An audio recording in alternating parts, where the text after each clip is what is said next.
अस्सलाम वालेकुम। आज आपकी मुलाकात डॉक्टर तलत अफजा से मनी एंड बैंकिंग के 16th लेक्चर में हो रही है।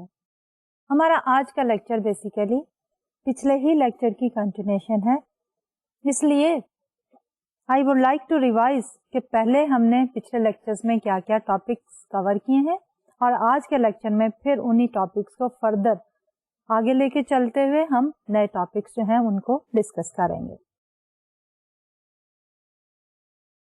तो पिछले लेक्चर में आपको याद होगा कि our discussion was still on the bonds. इससे पहले हम बात कर रहे थे कि there are various types of the bonds और बॉन्ड की जो है प्राइस हम किस तरह डिटरमिन करते हैं। वी सिंपली सेड कि finding out the present value of a particular bond with its unique characteristics जो है that gives us the price of the bond. उसके बाद हमने ये भी कहा कि price of the bond and the interest rates they are negatively related, they move in the opposite direction. अगर इंटरेस्ट रेट कम हो जाए तो प्राइस ऑफ द बॉन्ड बढ़ जाती है और अगर इंटरेस्ट रेट ज्यादा हो जाए तो प्राइस ऑफ द बॉन्ड जो है वो कम हो जाती है। And then we started looking at the determination of the price of a bond, कि बॉन्ड की प्राइस जो है मार्केट प्लेस में किस तरह से डिटरमिन होती है।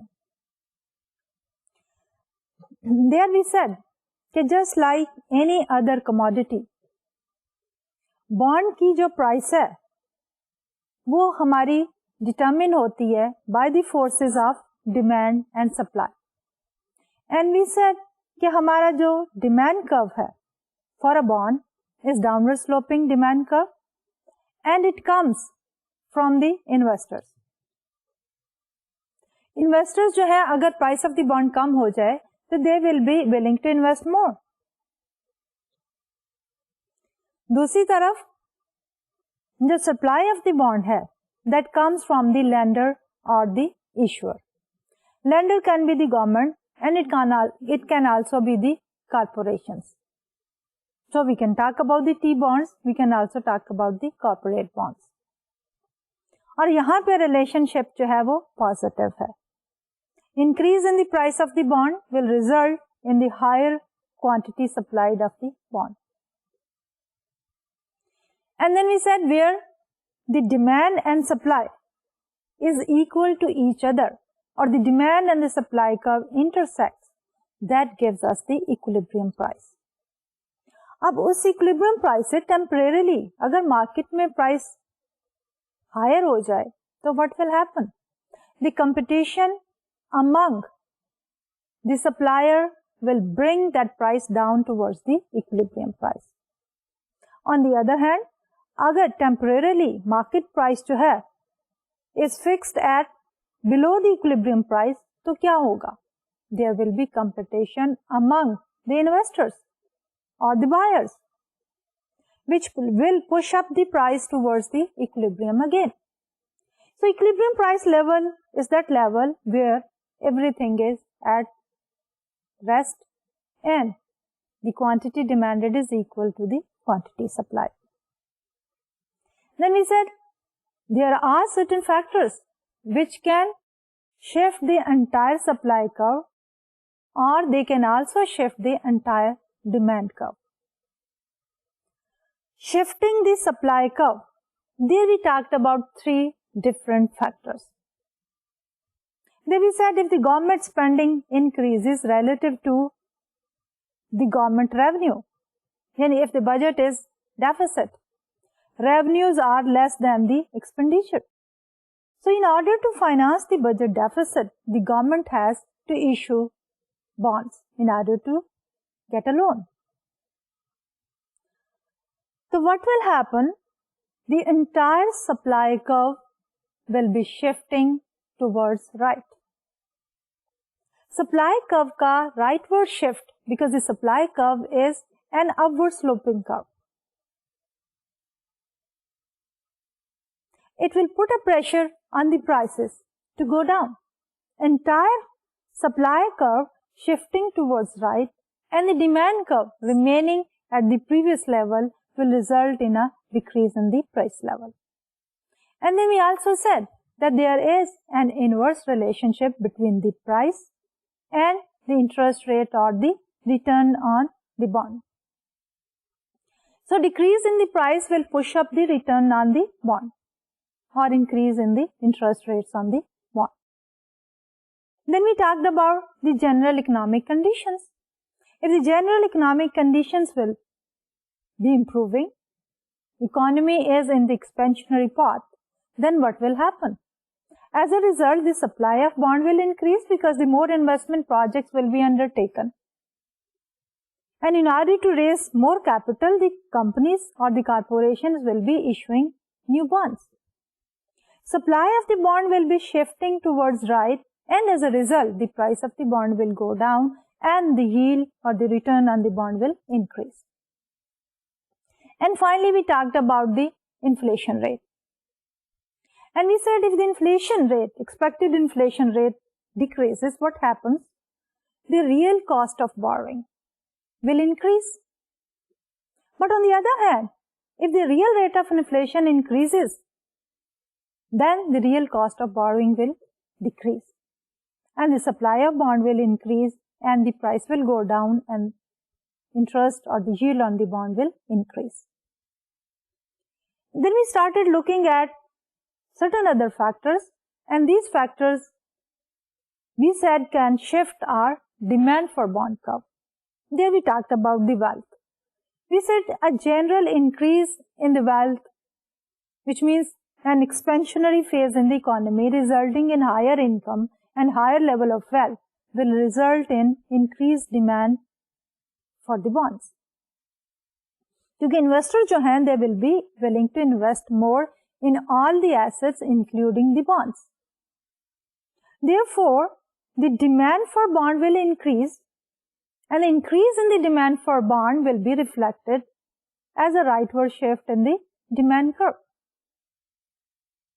Now, the demand curve is a downward sloping curve, and the rightward shift will shift this demand curve towards right.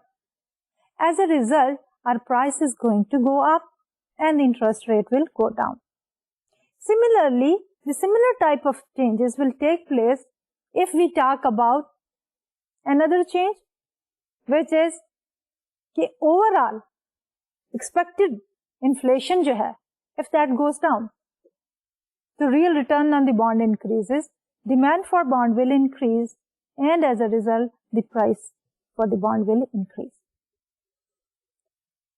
Then we talked about the riskiness of the bond.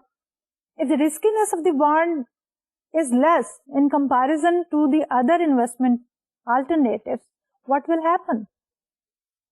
People would like to invest more and more in the bonds. Demand for bond will increase, the price of the bonds will increase, and as a result, the interest on the bond will decline. And then we talked about the return on the bonds relative to the other investment opportunities. We said if the return on the bond increases in relation to the other investment opportunities, again, the demand for bond will increase, resulting in an increase in the price of bond and a decline in the interest rate on the bond. And then we talked about finally the liquidity of the bonds. And we said if the bonds are more liquid in comparison to the other investment opportunities, the liquidity basically is the ease with which we can convert the bonds into cash. We can sell them in the marketplace without any substantial decrease in the value. If the bonds are more liquid, then people would like to invest more in the bonds. And then what will happen? The demand curve is going to shift towards right, resulting in an increase in the price level and a decrease in the yield or the interest rate. And finally, we talked about an equilibrium scenario where one particular factor will be shifting both the demand as well as the supply. And there we took the example of the inflation, and we said the inflation will be putting the pressure on the demand and the supply in the opposite direction, means one right and the other left. But as far as the change in the price level is concerned, both of these shift will be reinforcing the same change, and as a result we may see a decrease in the price level. But we can also talk about another scenario in which both the shift in the demand curve and the shift in the supply curve will be putting the pressure on the price in the opposite direction. Then the ultimate change in the price level depends on the relative shift of both of these curves. So आज के lecture में we'll continue with the same topic of the bonds, but we'll start our discussion with the bond risk. Why bonds are considered risky, or what are the various sources of the risk for the bonds. There we are going to focus on three main sources of risk: the default risk, the inflation risk, and the interest rate risk. And after completing the topic of risk, we'll look at the rating of the bond. Now, after discussing the various sources of risk, we'll start talking about the bond rating. आपने सुना होगा कि मुख्तलिफ bond जो हैं उनके साथ मुख्तलिफ जो है ग्रेड या लेटर अटैच किए होते हैं in order to tell whether they are the superlative degree, better grade, lower grade, or the middle या neutral grade bonds. So we'll talk about the ratings, and then we'll try to relate this rating with the risk of the bonds, कि किस तरह मुख्तलिफ rating के bond का जो है वो लेवल ऑफ रिस्क जो है वो डिफरेंट हो जाता है. And finally, we are going to talk about another aspect related to the bonds. Now, some of the bonds are tax free. Normally, ये है कि हमारे पास जो interest income होती है on the bond, that is taxable. But there are certain categories of the bonds, उनके ऊपर जो interest income है, it is not taxable income. In other words, it is tax exempt. तो अगर हमारे bonds का ये feature हो कि वो टैक्स एग्जेम्प्ट है, तो फिर उनका इफेक्ट या इम्पैक्ट जो है वो रेट ऑफ रिटर्न पे क्या होगा. तो इन सारे टॉपिक्स को इंशाल्लाह we are going to cover in our today's lecture, but we are going to start with the bonds and the risk of the bond. Why some of the bonds are more risky and why some of the bonds are less risky. They we focus on three different sources of risk. सबसे पहले जो source है that is the default risk. अब जैसे कि लफ्ज default जो है बता रहा है कि हमारा जो बॉन्ड का इश्यूअर है यानी जो कि बोरोवर है is unable to make the payment, default कर रहा है, यानी कूपन पेमेंट पे या बॉन्ड की actual original maturity value eight the time of maturity. अगर पॉसिबिलिटी ज्यादा हो कि बॉन्ड का जो इश्यूअर है या बोरोवर है will be unable to make the payment at the time of maturity or the coupon payment during the life of the bond, तो वी से कि डिफॉल्ट रिस्क इज हाई. अब इससे पहले हमने एक रिलेशनशिप देखा था जब रिस्क की बात कर रहे थे. हमने ये कहा था कि higher the risk higher the return, और इंडिविजुअल्स के पर्सपेक्टिव से हमने ये कहा था कि इन जनरल इन्वेस्टर्स या इंडिविजुअल्स जो हैं they are risk averse. They are not willing to assume any additional risk unless they are compensated for that particular risk. तो इसलिए अगर बॉन्ड ज्यादा रिस्की है, रिस्क ऑफ डिफॉल्ट ज्यादा है, सो कंपनसेशन उसकी जो है in the form of the higher return जो है या प्रीमियम जो है that should be made. इसको अगर हमने ज्यादा अच्छी तरह फोकस करना हो तो लेट्स टेक एन एग्जांपल. अब इस एग्जांपल में हम अपने जो प्रीवियस नॉलेज था related to how to find out the price of a bond and then how to calculate the yield to maturity, उसको यूज करते हुए हम देखेंगे कि प्रीमियम जो है बॉन्ड का वो हम किस तरह से कैलकुलेट करते हैं. और वो premium of course is dependent on the level of risk. तो let's take an example and in this example we say suppose the risk free rate is 5%. What do we mean by risk free rate? पहले भी हमने जिक्र किया था कि in the real life we do not have any risk-free rate, any risk-free investment, and therefore the risk-free rate. But we can use a proxy for the risk-free investment, and that is the securities issued by the government, and rather short-term securities issued by the government, which is known as the T-bill. तो T-bill के ऊपर जो rate है, that is taken as a proxy for the risk-free rate. और हमने ये कहा in this example कि suppose कि वो रेट जो है वो 5% है. Now there is a company, ZX Corporation, issues 1-year bond at 5%, यानी इसका coupon rate जो है that is 5%. And assume कि there is no risk of default on the bond which is issued by this ZX Corporation. तो अब अगर हमें price calculate करनी हो तो हम क्या करेंगे कि उसके ऊपर में जो कूपन पेमेंट मिलनी है प्लस जो मैच्योरिटी पे वैल्यू मिलनी है उसको हम डिस्काउंट करें. उसके ऊपर we try to find out the present value. तो we do the same thing. Price without the risk is equal to 100, which is the at the time of maturity we are going to receive 100 plus $5 which is the coupon payment divided by 1.05. अब 1.05 क्या है? We have all the future payments discounted at the risk-free rate of 5%. So we have 1 plus 0.05. So 105 divided by 1.05 gives us the same price, $100, which is the face value of the bond. Now suppose there is 10% probability that ZX Corporation goes bankrupt. Now when the corporation basically goes bankrupt, then the holder of the bond gets nothing. But the probability of bankruptcy is 10%, which means 90% probability that the investor or the lender is going to have 105. तो इससे पहले हमने ये देखा था कि जब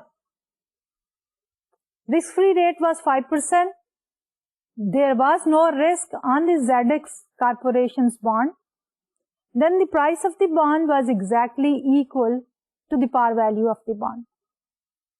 But इसमें we are talking about the possibility of default, though possibility of default is very low and that is 10%.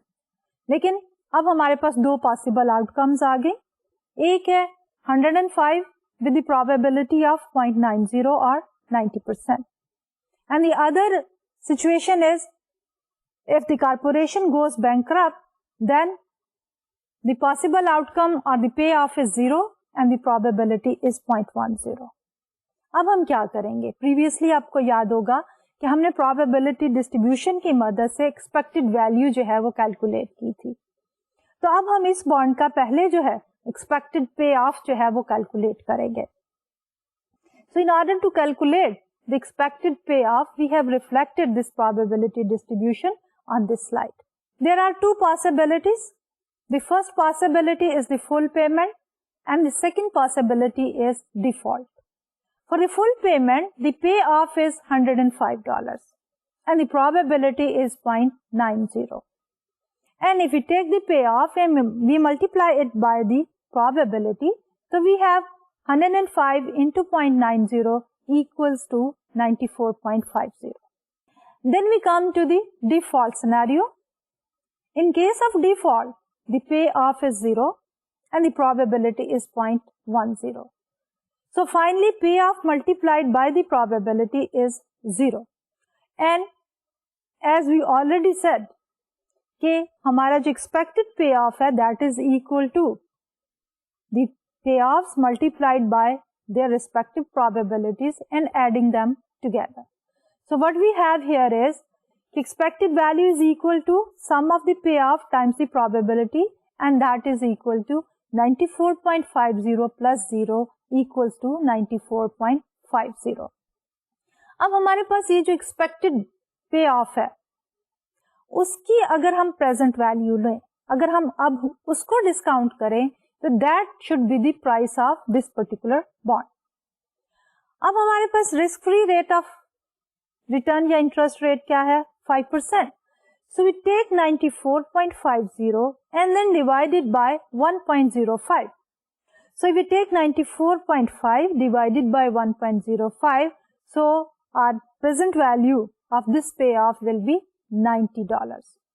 Now, if the promised payment is 105, but actually the price is 90. So from here we can calculate the yield to maturity. Promised payment कितनी थी? 105 की. Present value of the expected payoff कितना है? 94.5. अब हम इन दोनों की ratio -1 से कैलकुलेट कर सकते हैं yield to maturity. ये सारे फार्मूला, ये सारी डिस्कशन हमने पहले जो है चंद एक लेक्चर्स में की है.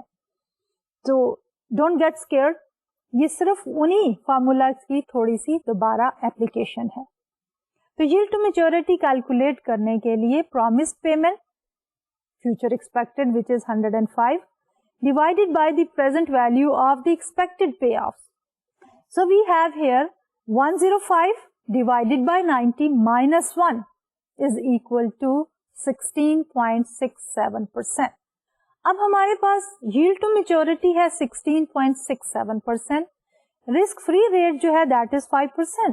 अब इसमें से अगर हम डिफॉल्ट का रिस्क प्रीमियम कैलकुलेट करना चाहें तो we can easily do that कि yield to maturity 16.67% minus the risk free rate of 5% is going to give us the default risk premium, and that we have calculated here as default risk premium is equal to 16.67% minus 5% is equal to 11.67%. तो ये तो था हमारा पहला risk जिसको हम कह रहे हैं default risk. Then there is another source of risk जो कि इन्फ्लेशन रिस्क के नाम से हम एक्सप्लेन कर सकते हैं. So the bonds promise to make fixed dollar payments, चाहे वो कूपन पेमेंट्स है चाहे वो मैच्योरिटी वैल्यू है, आज ही हम उसकी डिटर्मिनेशन कर लेते हैं. लेकिन there is always a possibility कि during the life of the bond the inflation rate में फ्लक्चुएट. इसलिए इन्फ्लेशन रेट के बढ़ने या कम होने से real return on the bond जो है वो चेंज होता चला जाता है. So the bond promised to make fixed dollar payments and the bond holders are concerned about the purchasing power of those payments. अब ये purchasing power जो है that is related to the inflation rate. अगर inflation rate कम हो जाता है तो bond की purchasing power बढ़ जाती है, और अगर inflation rate जो है वो बढ़ जाता है तो bond की purchasing power जो है वो कम हो जाती है. इसलिए अगर हमने nominal interest rate को डिकम्पोज करना हो इनटू वेरियस कंपोनेंट तो हम क्या कह सकते हैं कि हमारा जो नॉमिनल इंटरेस्ट रेट है that is equal to the real rate of return plus the expected rate of inflation plus the inflation premium. So what we have here is the nominal interest rate will be equal to the real interest rate plus the expected inflation rate plus the compensation for inflation risk. जितना हमारा inflation जो है वो high होती चली जाएगी उतना ही inflation का रिस्क प्रीमियम जो है वो बढ़ता चला जाएगा. अगर इन्फ्लेशन जो है उसकी एक्सपेक्टेशन लो है तो उसका प्रीमियम भी कम होगा और उसके साथ साथ हमारा नॉमिनल इंटरेस्ट रेट जो है वो भी कम हो जाएगा. Then we come to the let's take an example here कि assuming real interest rate is 3% with the following information. कि अब हमारे पास गिवन क्या है? Real interest rate which is 3%. उसके बाद we are talking about the inflation. Inflation के बारे में we have 3 possibilities. Inflation can be 1%, 2% और 3%. 3 different scenarios. And then we are taking another 3 different scenarios in terms of case number 1, case number 2 and case number 3. इन तीनों scenario में हमारे पास different probabilities हैं कि inflation rate 1% होगा, 2% होगा या कि 3% होगा. तो जो केस नंबर 1 है उसमें 50% चांस है कि हमारा इन्फ्लेशन विल बी 1%, 2% 0 एंड 3% की प्रोबेबिलिटी है 0.50. अब अगर हम अपना वही एक्सपेक्टेड वैल्यू कैलकुलेशन का फार्मूला लगाएं तो we can calculate the expected value of the inflation 1% multiplied by 0.5 plus 3% multiplied by 0.5. So overall हमारे पास एक्सपेक्टेड इन्फ्लेशन कितनी आ जाती है 2%. उसके बाद हमारे पास स्टैंडर्ड डिविएशन का भी फार्मूला था कि एक्सपेक्टेड वैल्यू से डिफरेंस लेते हैं हम 1% का और 3% का, and then we square that difference और the deviation and then multiply it by the respective probabilities and add them together. That gives us the variance. फिर उसके वेरिएंस के बाद हम उसका अगर स्क्वायर रूट ले लें तो that gives us the standard deviation. अब ये सारी डिस्कशन इन कैलकुलेशन जो है that is based on the previous discussions, जिसमें हमने रिस्क के कॉन्टेक्स्ट में स्टैंडर्ड डिविएशन हमने कहा था is one measure to calculate the risk. ये वही फार्मूलाज हैं, there is nothing new in it. And I hope कि आपने उस चैप्टर के एंड पे जो क्वेश्चंस दिए हुए थे वो सारे सॉल्व किए हैं and you are well versed with the calculation of the risk with the help of the standard deviation. तो केस नंबर 1 में हमारे पास एक्सपेक्टेड वैल्यू आ गई 2% और स्टैंडर्ड डिविएशन आ गई 1%. Then we take the second scenario और द केस नंबर 2. उसमें प्रोबेबिलिटी है 25% या 0.25 कि हमारी इन्फ्लेशन 1% होगी. 50% प्रोबेबिलिटी है कि इन्फ्लेशन 2% होगी और 25% प्रोबेबिलिटी है कि इन्फ्लेशन 3% होगी. Again using the formula for calculation of expected payoff या expected value, we have 1% into 0.25 plus 2% into 0.50 plus 3% into 0.25 that is equal to 2%. तो एक्सपेक्टेड इन्फ्लेशन अभी भी हमारे पास 2% है. But when it comes to the standard deviation, तो हमारी standard deviation has gone down 1% से कम होके 0.71% हो गई. Then we take the third scenario. 10% probability कि inflation 1% होगी, 80% probability कि inflation 2% होगी, 10% probability कि inflation जो है वो 3% होगी. Expected inflation again is 2%, but the standard deviation of the inflation is 0.45%. Having calculated the expected inflation and the standard deviation, now we can talk about the nominal rate. अब nominal rate हर एक scenario के लिए क्या होगा कि real rate of return, जैसा कि पहले कहा, here we have assumed कि real rate of return is 3%. So 3% real rate of return plus 2% expected inflation. तो अब हमने ये देखा कि overall our nominal interest rate has 3 components.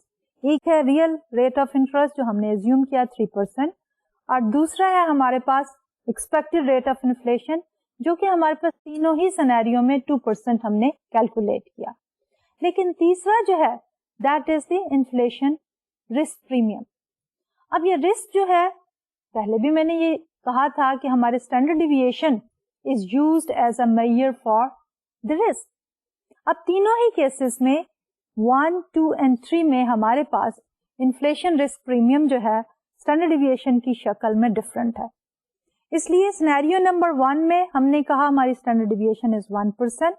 Scenario number 2 में we calculated the standard deviation as 0.71% और 3 में 0.45%. इसलिए तीनों ही केसेस में हमारा इन्फ्लेशन रिस्क प्रीमियम जो है वो डिफरेंट होगा. तो ये तो था हमारा सेकेंड सोर्स ऑफ रिस्क जो कि था related to the expected rate of inflation. अब हम आते हैं अपने थर्ड सोर्स ऑफ रिस्क में.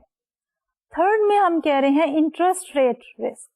अब इंटरेस्ट रेट का प्राइस ऑफ द बॉन्ड के साथ as we already discuss has a negative relationship. अगर हमारा इंटरेस्ट रेट बढ़ता है the price of the bond decreases.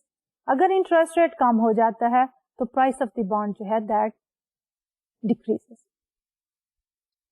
और प्राइस की चेंज के साथ हमने ये कहा कि हमारे पास कैपिटल गेन एंड लॉस जो है वो हम एक्सपीरियंस करते हैं. वो कब करते हैं?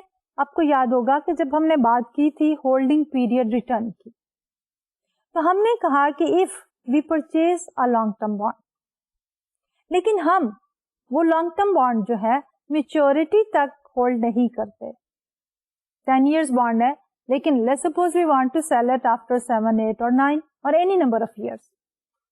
तो क्या होगा? अब उस बॉन्ड का रिटर्न जो है उसको हम डिकम्पोज कर सकते हैं इनटू 2 कंपोनेंट. एक है उसका करंट कंपोनेंट या करंट यील्ड, और दूसरा है हमारे पास उसका कैपिटल गेन एंड लॉस. तो इंटरेस्ट रेट के बढ़ने या कम होने से जो हमारे पास एग्जिस्टिंग बॉन्ड है, जब भी मैच्योर नहीं हुए, उनकी प्राइस जो है कम या ज्यादा होती है.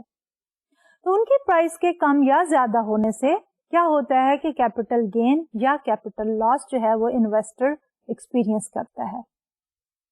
तो होल्डिंग पीरियड की यील्ड कैलकुलेट करने के लिए इंटरेस्ट रेट जो है plays an important role. So if you have a short investment horizon and buy a long term bond, you will have to sell it before it matures, and so you must worry about what happens if the interest rate changes. जैसे मैंने अभी पहले ही कहा है कि interest rate के change होने से आपकी price of the bond change होती है और कैपिटल गेन या लॉस जो है वो इन्वेस्टर एक्सपीरियंस करता है. So because the price of long term bonds can change dramatically, this can be an important source of risk. जब इंटरेस्ट रेट बढ़ता है तो price of the bond goes up. अगर हमारी परचेज प्राइस कम थी तो अब मार्केट में उसकी बॉन्ड की प्राइस ज्यादा होने की वजह से we are experiencing capital gain. लेकिन दूसरी तरफ अगर इंटरेस्ट रेट जो है वो बढ़ जाता है, प्राइस ऑफ बॉन्ड कम हो जाती है, तो we experience a capital loss. And of course उसकी वजह से हमारा इन्वेस्टमेंट होराइजन छोटा है. होल्डिंग पीरियड यील्ड जब हम कैलकुलेट करते हैं तो उसके ऊपर ये अफेक्ट करता है. तो ये तो थे हमारे various sources of risk. Now let's focus again once again on the default risk. अब डिफॉल्ट रिस्क में हमने ये कहा था द प्रोबेबिलिटी और द रिस्कीनेस जिसकी वजह से हमारा बॉन्ड जो है उसकी पेमेंट पूरी नहीं होती. Either the issuer or the borrower. Borrower basically is the one who issues the bond. कि वो जो है जब बॉन्ड इश्यू करता है there is an element of risk कि payment of the coupon will not be made, or the second possibility is कि the payment of the face value or the maturity value will not be made. So the default risk. Based on the default risk or the possibility of the default by the issuer, we can rank various bonds. More formally, the risk of default, that is, that a bond issuer will fail to make a bond's promised payments, is one of the most important risks a bond holder faces, and it varies among the issuer. अब हमारी different credit rating agencies जो हैं, they look at this risk of default of the various bond issuer and they rank different bonds. अब उस ranking में क्या करते हैं? अगर रिस्क ऑफ डिफॉल्ट ज्यादा हो तो वो लो ग्रेड रैंकिंग में आता है, अगर रिस्क ऑफ डिफॉल्ट कम हो तो वो हाई ग्रेड रैंकिंग में आ जाता है. If you look at the Pakistani scenario, तो पाकिस्तान में हमारे पास है PACRA, Pakistan credit rating agency. उसकी अपनी एक रैंकिंग की सीक्वेंस है जिसमें we can divide the long term bond issues into 2 categories. एक है हमारे इन्वेस्टमेंट ग्रेड बॉन्ड की और दूसरी है हमारी स्पेकुलेटिव ग्रेड बॉन्ड्स की. So the long term rating by the PACRA, investment grade में सबसे पहले हमारे पास है AAA and we say highest credit quality. AAA ratings denote the lowest expectation of the credit risk. कि जब हमने ये कहा कि default risk, the default risk is basically the credit risk. कि जो purchaser है is the investor और वही lender भी है कि उसने जब bond को purchase किया तो a loan is given by the purchaser or the investor to the borrower who is the issuer of the bond. तो अगर डिफॉल्ट रिस्क ज्यादा हो तो वो क्रेडिट रिस्क भी ज्यादा हो गया. The possibility or the riskiness that the lender will not be able to repay the loan. So this is what we call as the credit risk. तो सबसे पहले जब हम पैक्रा की लॉन्ग टर्म क्रेडिट रेटिंग को देखते हैं, triple A has the lowest possible risk, credit risk और the risk of default. Then we talk about double A, very high credit quality. Double A ratings denote a very low expectation of credit risk. Lowest is for the triple A and then next is double A. The probability is there but again still it is low. Then we go for A, high credit quality. Our ratings denote a low expectation of credit risk. Then is the triple B, good credit quality. Triple B ratings indicate that there is currently a low expectation of credit risk. वैसे ये चारों की चारों जो हमारे पास credit ratings हैं for the bonds, they are still known as the investment grade bond. कि you can make investment, लेकिन of course सबसे ज्यादा रिस्की है ट्रिपल बी वाली और सबसे ज्यादा सेफ जो है that is triple A. So depending on the individual attitude towards risk, जो हमारा रिस्क लवर है may go for the triple B. Risk averse definitely will prefer triple A. Risk neutral may fall in between double A और single A. Then we look at the second category of the bonds, जिसको हम कहते हैं speculative. And normally जो हमारे risk takers होते हैं, they would like to make investment in the speculative grades. तो स्पेकुलेटिव ग्रेड्स में we have double B speculative. Double B ratings indicate that there is a possibility of credit risk developing. ये credit risk की possibility जो है, default की possibility जो है, वो काफी ज्यादा डेवलप होनी शुरू हो गई है. Then comes single B, highly speculative. B rating indicates that significant credit risk is present but a limited margin of safety remains. कि अब हमारा credit risk जो है डेवलप हो चुका है और वो significant है. Then after that we move to triple C, double C and C and high default risk. Default is a real possibility. So B is speculative with a very high risk. Double B is bit safe but again speculative.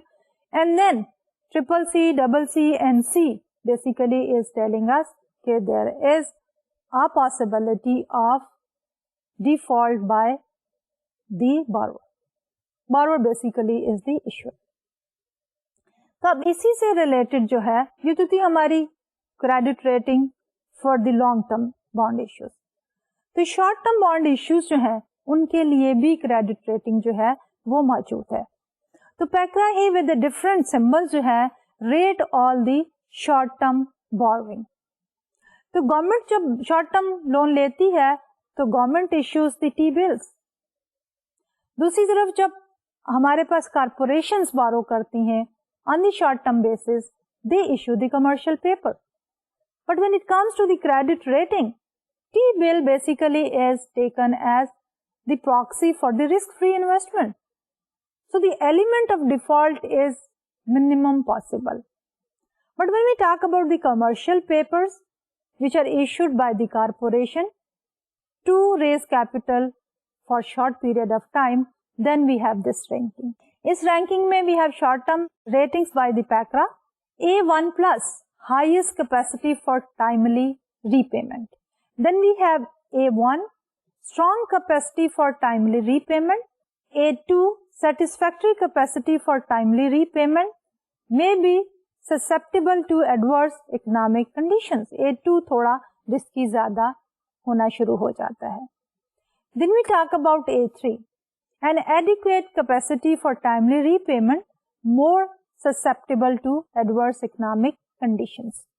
Then we come to B, timely repayment is susceptible to adverse changes in business, economic or financial conditions.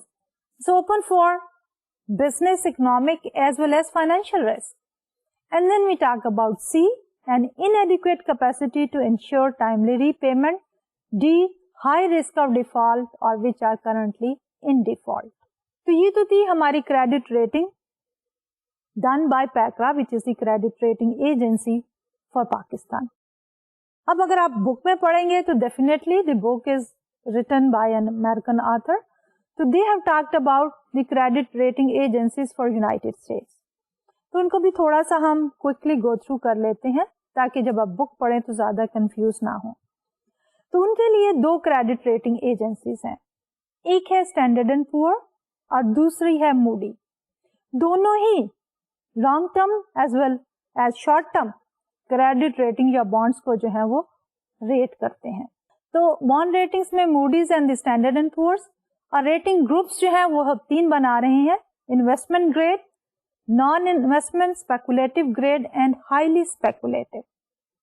अगर हम देखें तो similarity वही है पैक्रा की भी, कि investment grade and speculative grade. इसमें उन्होंने investment grade, speculative investment grade and then highly speculative.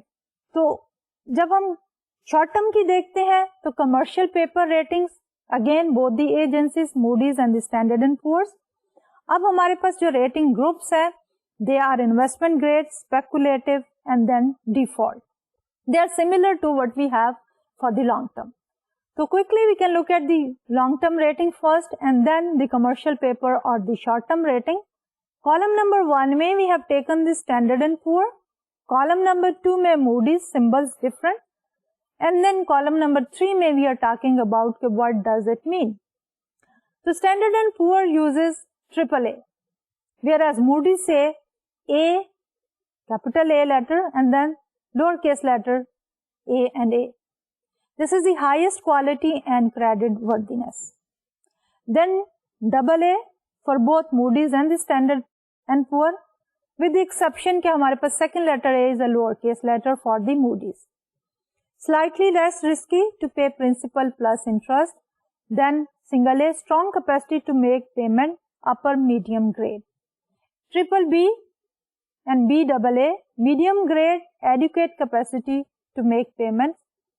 And then we enter into the second category, the BB and the BA, which is speculative investment grade. Moderate ability to pay, speculative element, and it is vulnerable. Single B, not desirable investment, long-term payment is doubtful. Then we talk about triple C, CAA, poor standing, known vulnerabilities, and the doubtful payments. Double C and the CA, highly speculative, high default likelihood and known reasons. Then double C, D and all of these. They are the lowest grade long-term bonds. NR is no public rating has been requested. And then plus or minus and 1, 2, 3 within class refinement of AA to triple C rating. Okay, we can have pluses and the minuses as well. Now, what is the impact of the bond rating on the return on the bond? Of course, हमारा जो bond rating है, अब अगर bond rating जो है that is low, that means the risk of default is high. Therefore, what is the relationship of this default risk with the price of the bond and the yield on the bond? तो होगा क्या कि when we look at the nominal return, जैसे कि हमने पहले भी कहा था इन्फ्लेशन के केस में, वी सेड कि हमारे पास नॉमिनल रिटर्न जो है या nominal interest rate is equal to the real interest rate plus the expected inflation and plus the inflation risk premium. तो here when we are talking about the default risk, what is going to happen? Higher the default, higher should be the compensation for assuming the risk, और वो risk जो है उसके लिए हमें premium देना पड़ता है. तो अगर बॉन्ड की रेटिंग कम होगी, प्रीमियम ज्यादा होगा, तो definitely the yield on the bond will be more.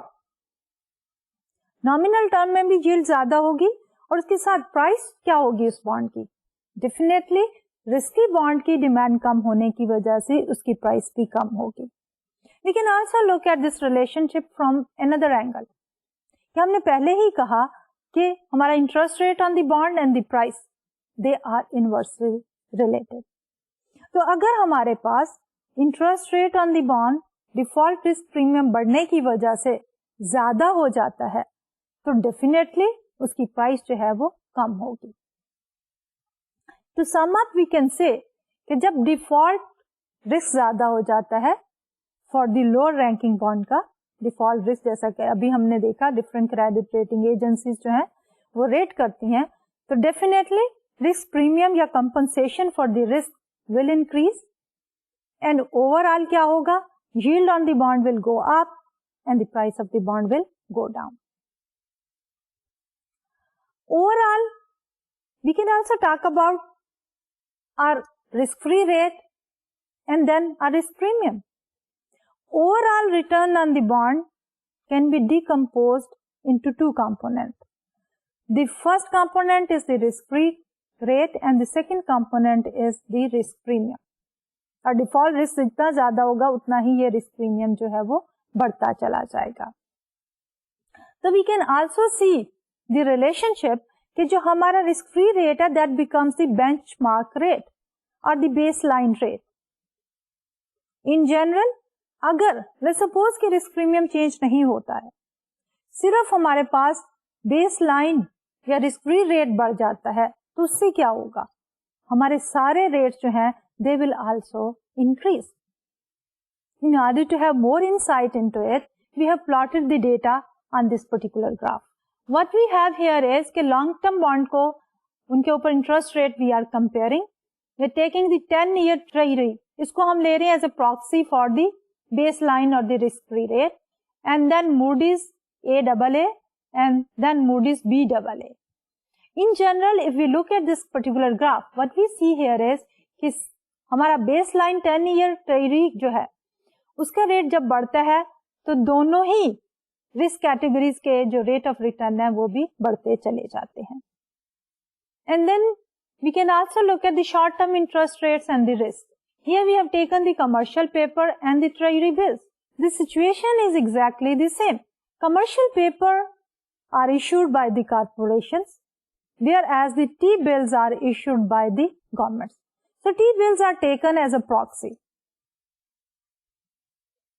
तो जब T-bills का रेट बढ़ता है तो कमर्शियल पेपर्स के ऊपर रिस्क जो है ना बढ़ने के बावजूद भी रेट ऑफ रिटर्न या इंटरेस्ट रेट जो है वो बढ़ता चला जाता है. तो इसी रिस्क को और रेटिंग को we can also explain with the help of demand and supply. ये ग्राफ जिसमें हम देखना ये चाह रहे हैं कि जब रिस्कीनेस बॉन्ड की बढ़ जाती है तो उससे प्राइस ऑफ बॉन्ड पे या उसकी यील्ड पे क्या असर पड़ता है. So here we are saying the effect of an increase in risk on equilibrium in the bond market. Originally we have the demand curve as D0 and the supply curve as S.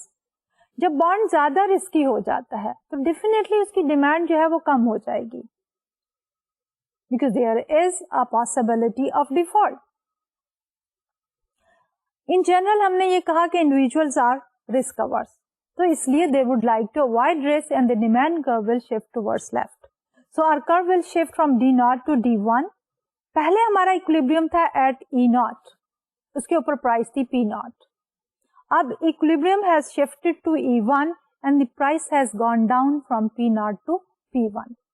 उसके साथ हमने ये भी कहा था कि bond की price और उसका यील्ड जो है वो नेगेटिवली रिलेटेड है. तो रिस्क के बढ़ने से अगर बॉन्ड की प्राइस कम हो गई, has gone down from P0 to P1, तो फिर हमारी yield on this particular risky bond should go up. In conclusion we can say कि जितने हमारे रिस्की बॉन्ड होते हैं उनकी मार्केट के अंदर प्राइसेस जो है वो कम होती हैं, लेकिन उनकी यील्ड जो है वो हाई होती है. What is the logic behind this? Higher yield की वजह से people will be willing to invest, will be willing to assume the risk of making an investment in these particular bonds. तो ये तो था हमारा आज का लेक्चर. अगले लेक्चर में इंशाल्लाह we'll continue with the same topic of the bond, लेकिन यहाँ पे हम बात करना चाहेंगे टैक्स इफेक्ट की. कि there are certain bonds, जैसे कि शुरू में लेक्चर में मैंने कहा था कि जिनके ऊपर जो इंटरेस्ट इनकम है वो टैक्सेबल नहीं है.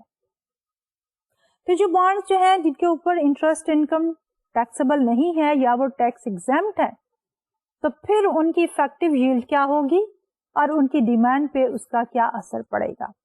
That we are going to discuss in the next lecture. Plus we are also going to look at the term structure of interest rate. एक तो अभी हमने बात की रिस्क स्ट्रक्चर की, तो अगले लेक्चर में इंशाल्लाह will talk about the term structure of interest rate, जिसमें हम ये देखना चाहेंगे कि ज्यों-ज्यों बॉन्ड की मैच्योरिटी बढ़ती चली जाती है, यानी मैच्योरिटी पीरियड प्रोलॉन्ग हो जाता है, तो उसका रेट ऑफ रिटर्न जो है वो किस तरह से चेंज होता है।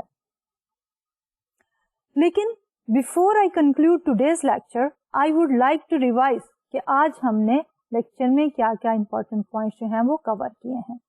तो वी स्टार्टेड आवर डिस्कशन, और rather we continued our discussion on the bonds, और उसमें हम बात कर रहे थे कि हमारे बॉन्ड की जो डिमांड एंड सप्लाई है उसको कौन कौन से फैक्टर्स जो हैं वो शिफ्ट कर सकते हैं। After discussing that we talked about the bond rating. We said there is a possibility of default, कि जो बॉन्ड का इश्यूअर है या जो बोरोअर है, there is a possibility the borrower will be unable to make the promised payments. वो promised payments क्या हो सकती हैं? कूपन पेमेंट या मैच्योरिटी के ऊपर उसकी मैच्योरिटी या फेस वैल्यू। तो based on the possibility of the default, मुख्तलिफ क्रेडिट रेटिंग एजेंसीज जो हैं in almost every country, they make the ranking of the bonds. Long term bonds की भी रैंकिंग करते हैं और शॉर्ट टर्म की भी रैंकिंग करते हैं। And they will look at the rating done by the PACRA, कि किस तरह वो रेटिंग जो है मुख्तलिफ बॉन्ड्स को कैटेगराइज करती है। और उसमें हमने ये देखा कि जितना बॉन्ड कोई रिस्की ज्यादा होगा उतना ही उसकी यील्ड ज्यादा होगी, बट प्राइस उसकी कम हो जाएगी। बस इस रेटिंग से पहले we also talked about different sources of risk, और उसके अंदर we talked about default risk as one of the factor, और फिर उसी पे बेस करके we talked about the rating by different agencies. तो डिफॉल्ट रिस्क में भी हमने जो है मुख्तलिफ कैलकुलेशंस करने के बाद वी कंक्लूडेड कि जहां पे भी रिस्क ऑफ डिफॉल्ट ज्यादा होगी तो individual will go for the higher compensation, or they will be willing to assume the risk only if the yield to maturity is high. And there we said that we can also make use of the probability distribution and the present value concept in order to calculate the yield to maturity, और वहां हमने example लेके इस पूरे concept को elaborate किया। Then we talked about the inflation risk. There we said कि हमारा जो nominal interest rate है on a particular bond, it can be divided into 3 sub-component. एक component है real interest rate का, second component है expected rate of inflation का, और third component जो है हमारा that is the inflation premium. और वो inflation premium जो है हमने standard deviation की मदद से calculate किया, और जिसकी standard deviation ज्यादा थी उसी का nominal interest rate जो है वो ज्यादा हो जाएगा। And then we also talked about the interest rate risk, and we said कि हमारा horizon yield जो है वो is dependent on the changes in the interest rate, क्योंकि capital gain and loss they are calculated based on the changes in the price levels. तो ये तो था हमारा आज का लेक्चर। इंशाल्लाह अगले लेक्चर में we'll continue with the same topic of the bond, and hopefully we are going to complete the discussion on the bond. So आज के लिए डॉक्टर तलब को इजाजत दीजिए। अल्लाह हाफिज।